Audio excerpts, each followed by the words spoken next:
vénézuélien.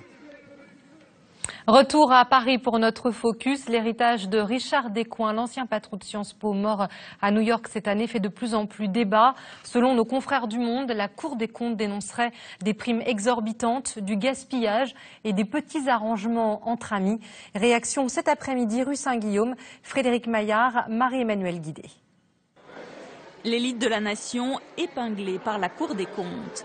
Ces brillants étudiants découvrent à la une du Monde gabegie à Sciences Po, leur prestigieuse école, 6 mois après la disparition brutale de Richard Descoings, l'ancien directeur. Le rapport dénonce, je cite, une fuite en avant financière et une gestion peu scrupuleuse des deniers publics de 2005 à 2011. Richard Descoings avait augmenté son salaire de plus de 60%.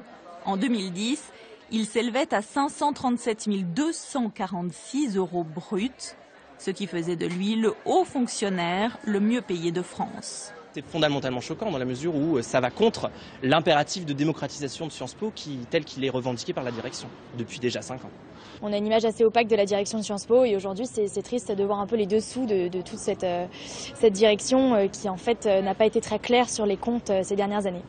Pour l'instant, le patron de Sciences Po, c'est lui, Hervé Cresse, un ancien prof d'HEC. Il promet modération et transparence des comptes pour tourner la page du salaire à plus de 500 000 € de Richard Descoings. Ce salaire est exceptionnel, l'homme était exceptionnel. Ce salaire est 3 fois supérieur au salaire du mieux payé des dirigeants qui étaient à ses côtés. Quel est aujourd'hui votre salaire ? Mon salaire était en 2009 de 127 000 € et en 2010 de 145 000 €. L'école vient elle aussi de rédiger son rapport.